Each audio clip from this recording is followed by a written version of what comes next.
Bienvenidos al módulo 1, Fundamentos de la Neuropsicología, de la Maestría en Evaluación y Rehabilitación Neuropsicológica del Instituto Superior de Estudios de Occidente, ICEP.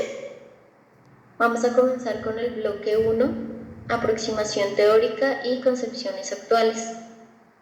Los temas de este bloque son delimitación y características de la neuropsicología, desarrollo histórico y orientaciones actuales, aportaciones e influencia de Luria, ámbitos de actuación de la neuropsicología y por último vamos a tener en cuenta algunos aspectos de la neuropsicología en México y Latinoamérica. Comenzamos con el tema número 1, dando una delimitación y algunas características de la neuropsicología y de las neurociencias en general. Partimos del punto de que las neurociencias y la neuropsicología tienen un abordaje multidisciplinar en cuanto al estudio del sistema nervioso, cuyo objetivo sería unificar los procesos neurobiológicos y psicobiológicos del ser humano. A lo largo de la historia se han hecho diversos planteamientos dualistas en cuanto al estudio de la mente versus los estudios del cerebro. Estos serían unos pensamientos de dos disciplinas, digamos, diferentes, que sería la biología versus una disciplina como lo sería la filosofía.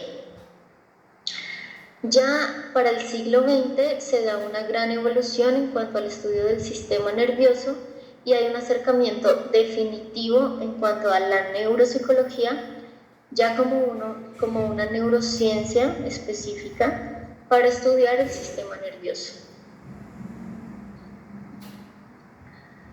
Las neurociencias entonces se basan en el estudio multidisciplinario del sistema nervioso, teniendo en cuenta diversas disciplinas como biología, psicología, neurología, psicofisiología, química y genética, entre otras disciplinas. También se incluye, por supuesto, la psiquiatría. La neurociencia entonces se definiría en términos de una ciencia interdisciplinar que estudia diversos aspectos del sistema nervioso teniendo en cuenta su neuroanatomía y funcionamiento, el neurodesarrollo y la genética también.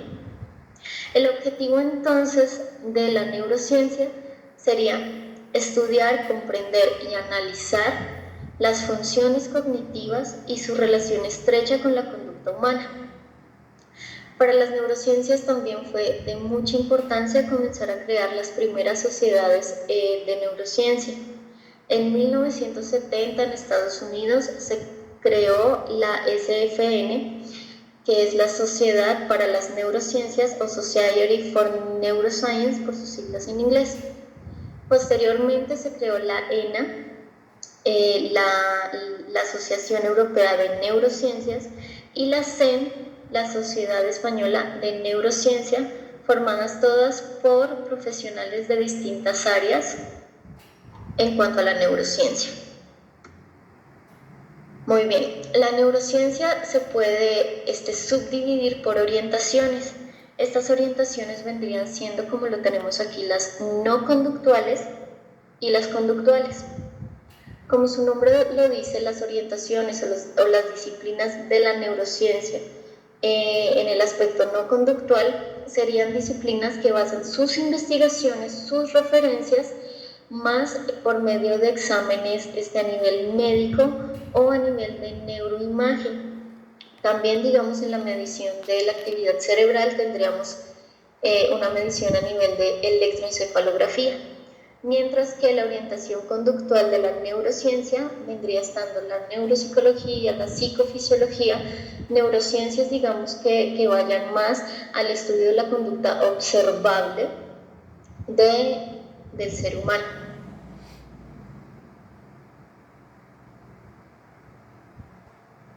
Muy bien, pasamos entonces al tema número 2 de este primer bloque y vamos a hablar sobre el desarrollo histórico y algunas orientaciones actuales en cuanto al estudio de las neurociencias.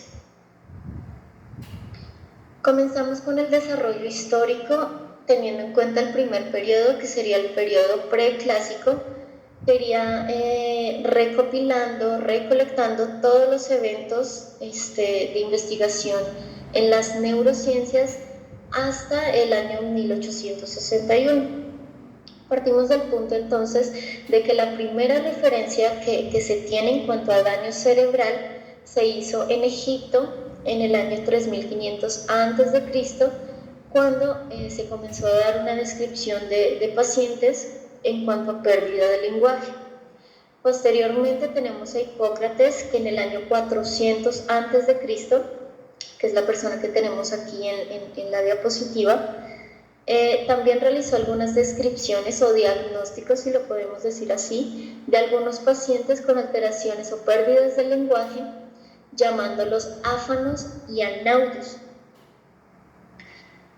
Ya para remontarnos al siglo XV, se comenzaron a describir muchísimos más pacientes con alteraciones o pérdidas del lenguaje, y para el siglo XV una persona remarcable fue Antonio Guaneiro, quien comenzó a identificar dos pacientes afásicos bastante particulares en cuanto a, digamos, la incapacidad para producir o comprender el lenguaje. Muy bien, para el siglo XVII se remontan los primeros casos de alexia sin agrafia, es decir, pacientes afásicos que mostraban incapacidad específicamente para denominar y repetir. En el siglo XVIII se describieron algunos trastornos cognitivos verbales, describiéndolos ya en términos de anomia y agrafia. Para el siglo XIX entonces ya se tenían múltiples descripciones sobre secuelas de daños o lesiones cerebrales. Se introducieron términos como agrafia, anomia, y comenzaron los primeros precursores de lo que sería la actual neuropsicología. Muy bien, continuamos con el periodo clásico, que vendría siendo de 1861 a 1945. En 1863, Paul Broca nos dio su punto de vista desde el localizacionismo. Él asoció la pérdida del lenguaje con una lesión frontal debido a unos análisis post-mortem que él realizó, y la denominación inicial que él dio fue en términos de afemia. Para 1865 se acuñó el término de afasia por un autor, un investigador llamado Trousseau. En 1874, Karl Wernicke, que los tenemos aquí, a Broca y a Wernicke en la diapositiva, él ya introdujo tres tipos diferentes de afasia: la motora, la sensorial y la afasia de conducción. Posteriormente, diversos autores como Wittgen en 1885, Charcot en 1877, Bastian en 1898 y bueno, muchísimos otros comenzaron a utilizar y a realizar, digamos, a diseñar diagramas específicos para clasificar estas diferentes alteraciones del lenguaje.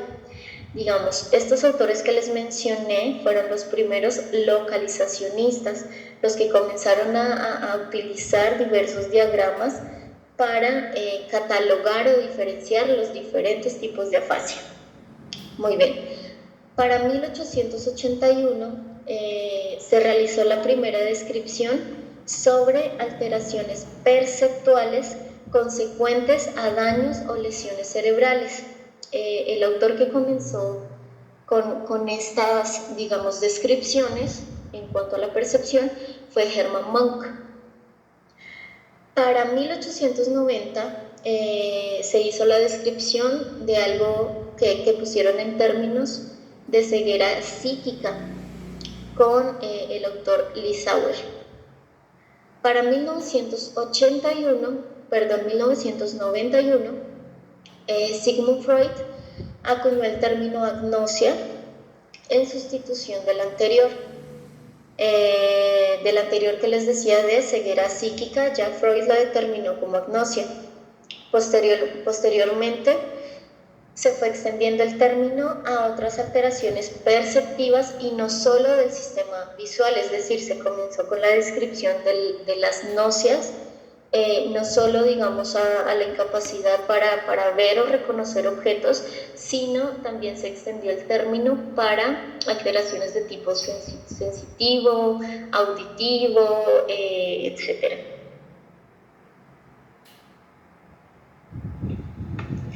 Muy bien, continuamos con el periodo clásico, que vendría siendo de 1861 a 1945. Se definieron, digamos, algunas en las náuseas, como les venía diciendo, como alteraciones perceptuales auditivas, agnosias auditivas, trastornos perceptuales somatosensoriales, agnosias táctiles, falta de percepción del propio cuerpo, que serían agnosias somáticas o asomatognosias, términos que ustedes van a ir conociendo a más profundidad a lo largo de los módulos, y carencia de reconocimiento espacial, como las agnosias espaciales.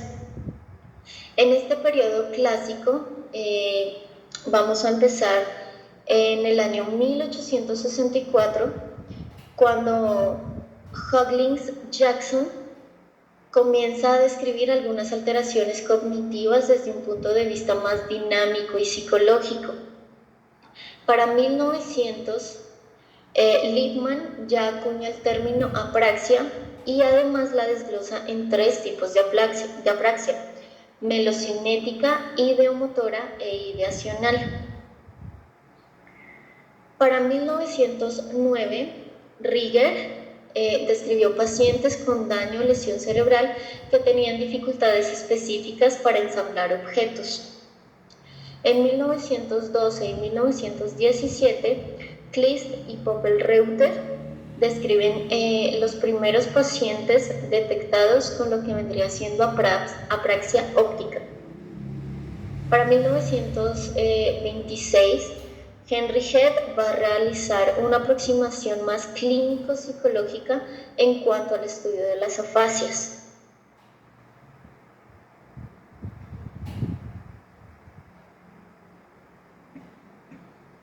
Ok, continuamos con el desarrollo histórico de este primer bloque, yéndonos al periodo clásico, que vendría siendo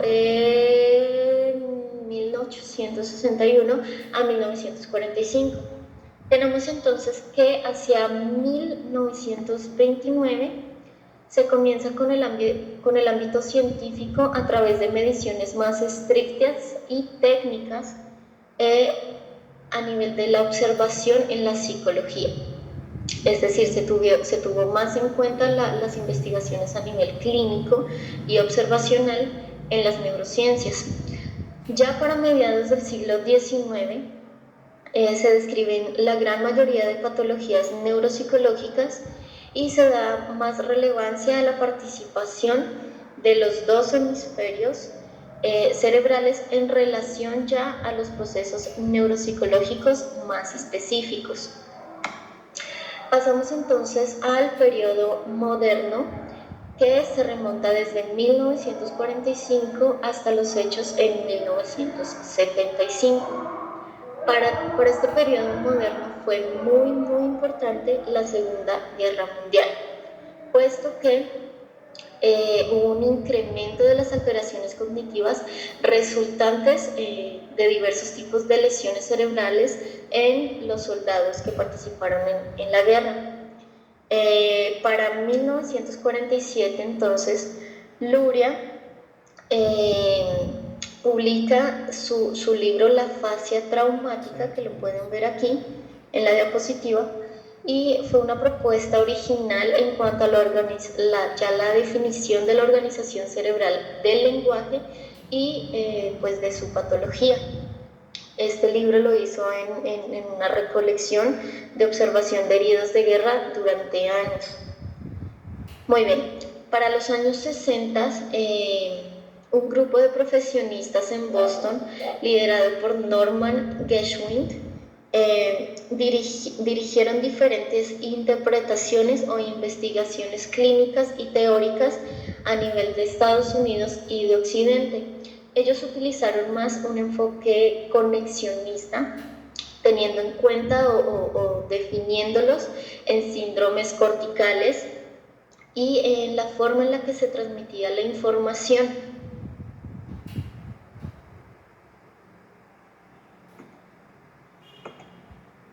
Muy bien, pasamos entonces al periodo moderno o posterior a la Segunda Guerra Mundial, que tiene en cuenta los años de 1945 a 1975, como les venía comentando. En cuanto a la neuropsicología, este periodo fue también muy remarcable. En Francia, por ejemplo, Henri Cain hizo importantes contribuciones en cuanto al estudio de la simetría cerebral y la organización del lenguaje, mientras que en Italia autores como De Renzi, Vignolo y Gainotti trabajaban más en torno a los trastornos afásicos del lenguaje, teniendo en cuenta también sus habilidades construccionales y espaciales. Mientras que en Alemania, Poeck realizó unos aportes significativos en múltiples áreas, pero más específicamente lo realizó en el campo de las afaxias y de las apraxias. Para pasar al periodo contemporáneo, que ya vendría siendo de 1945 a la actualidad, ya tenemos que ya está consolidada y se establece, digamos, la neuropsicología como un área científica y profesional. Para este periodo también surgen diversas técnicas de neuroimagen, como lo son la tomografía, la resonancia, y se comienza con la utilización de pruebas ya estandarizadas en cuanto al diagnóstico de diversas patologías causadas por daño cerebral. También se da un desarrollo en el área de la rehabilitación neuropsicológica y se le da como una profesionalización a la neuropsicología. Se comienzan a remitir los pacientes al área específica de la neuropsicología. Debido a esto y a muchas otras razones también, hubo un gran aumento en el número de publicaciones e investigaciones de diversas disciplinas en el ámbito de la neurociencia. Y obviamente también se expande o se amplía el campo de trabajo para todo lo relacionado con las neurociencias. Muy bien, se desarrolla entonces una revolución en todas las ciencias neurológicas y hay una redefinición de conceptos acerca de la organización cerebral de la actividad cognitiva. Para 1990 se comienzan con investigaciones con técnicas de neuroimagen en cuanto al modelo funcional. Esto tiene que ver más con la resonancia magnética, en donde se comienza a ver que definitivamente hay una activación de áreas específicas del cerebro dependiendo de la actividad cognitiva que la persona esté realizando en ese momento. Se emplean diversos procedimientos estandarizados para evaluación. Surge ya o se establece ya la rehabilitación neuropsicológica y hay una expansión y un crecimiento de las publicaciones a nivel internacional de la neuropsicología. Muy bien.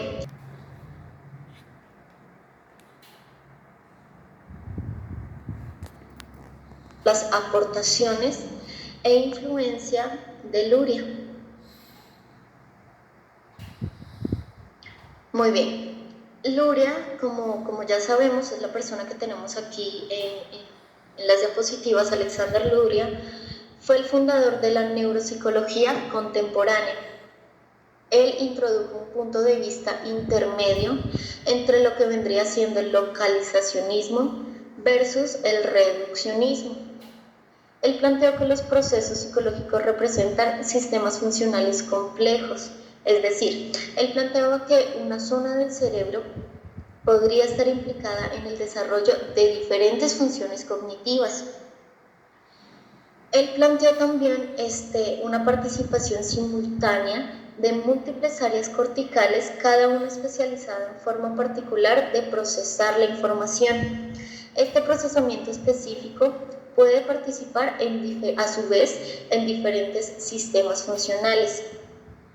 Trajo también algo que se llama el modelo de organización cerebral, el cual se centra principalmente en la corteza cerebral, derivado del estudio exhaustivo de lo que les había comentado previamente, de los heridos de guerra, específicamente con lesiones focales.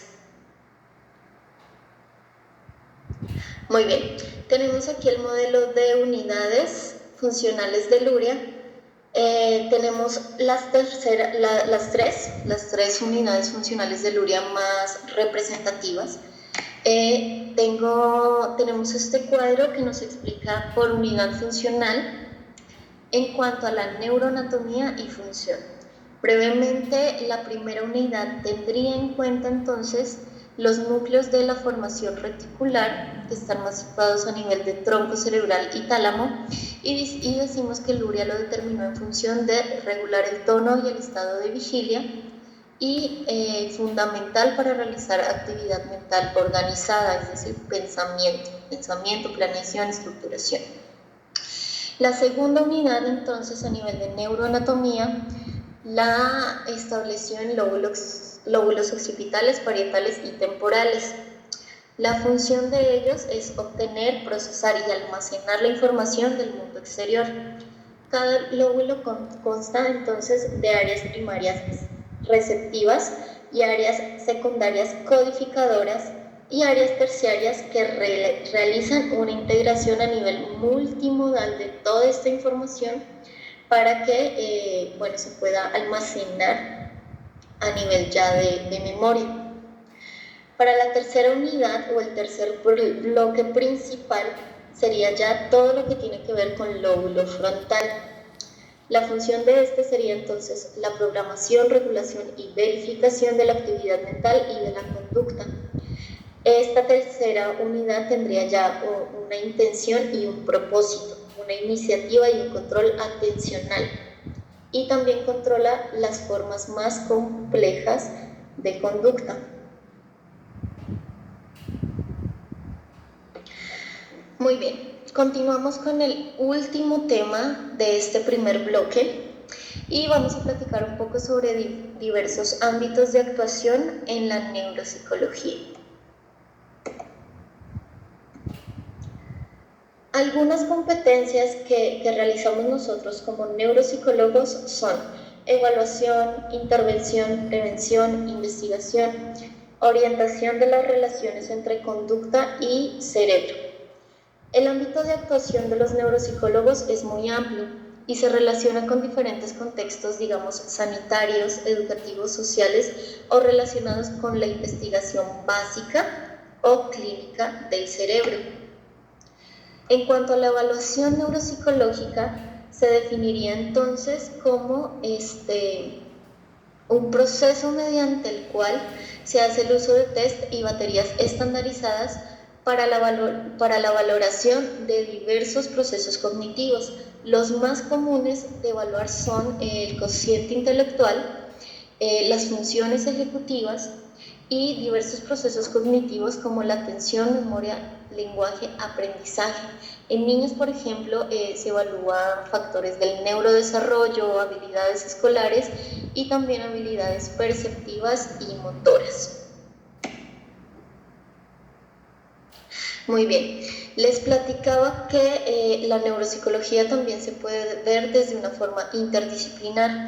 La neuropsicología puede tener, digamos, aspectos en cuanto a unidades de emergencia, en urgencias en los hospitales, para hacer una valoración, digamos, global, general, de cómo está el estado cognitivo del paciente con lesión cerebral.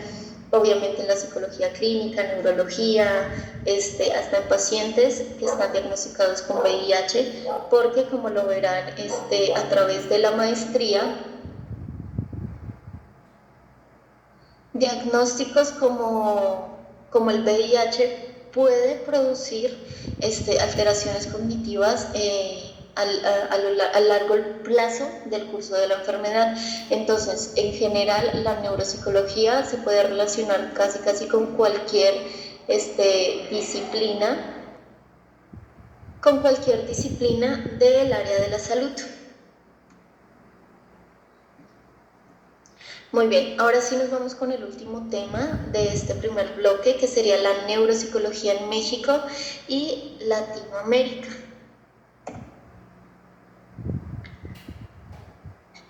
La neuropsicología en México y en Latinoamérica ha tenido una larga historia desde su fundación a finales de los años 50, digamos en Uruguay. A nivel Latinoamérica se fundó pues las primeras investigaciones. Muchos programas de formación a nivel de maestría y doctorado, digamos en Colombia, en Argentina, Chile, Ecuador, Paraguay, Costa Rica, Guatemala, son países que ya tienen establecidos programas de alto nivel educativo en cuanto a la neuropsicología. Se comenzaron a crear también las sociedades nacionales de neuropsicología, como por ejemplo la Asociación Mexicana de Neuropsicología y la Sociedad Argentina de Neuropsicología. También se comenzaron a formar las sociedades internacionales de neuropsicología, teniendo en cuenta, por ejemplo, la Asociación Latinoamericana de Neuropsicología, ALAN, y la Sociedad Latinoamericana de Neuropsicología, SLAN, las cuales pues tienen diferentes congresos anuales. En México, más específicamente, la aparición y posterior desarrollo de la neuropsicología se remonta a la década de 1970, cuando un grupo de académicos de varias universidades del país, por ejemplo la UNAM, la Universidad de Guadalajara y la Universidad Autónoma de Nuevo León, comenzaron con la organización ya de diversas investigaciones de forma multidisciplinar. En 2012 entonces se crea el Colegio Mexicano de Neuropsicología,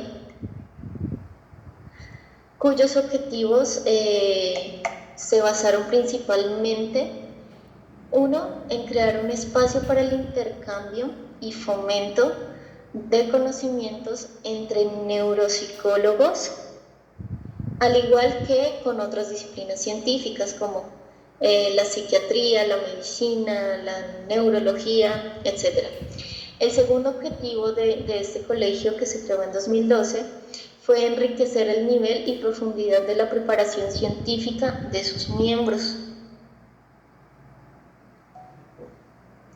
Ok, hablamos entonces también de que hay algunas limitaciones, obviamente, en cuanto a esta rama de las neurociencias en general, y es que primero, tradicionalmente, la comunicación científica entre distintos países latinoamericanos ha sido muy difícil. En este aspecto, por ejemplo, Estados Unidos y Europa vendrían teniendo un mejor conocimiento y una mejor comunicación también en cuanto a procesos de investigación. La segunda limitación vendría siendo que la contribución de Latinoamérica a la ciencia se encuentra muy por debajo de lo que le correspondería en este momento, en la actualidad, y de lo que potencialmente se podría realizar. Las posibles soluciones entonces a estas limitaciones es que uno, se necesitaría naturalmente hacer un mejor y mayor uso del Internet, enfatizando la importancia en la comunicación y en la búsqueda de la información. Y dos, sería mejorar los sistemas de comunicación y el incremento de publicaciones a nivel de Latinoamérica. Esto aumentará significativamente la contribución al mundo contemporáneo del ámbito de la investigación científica. Muy bien, esto sería todo por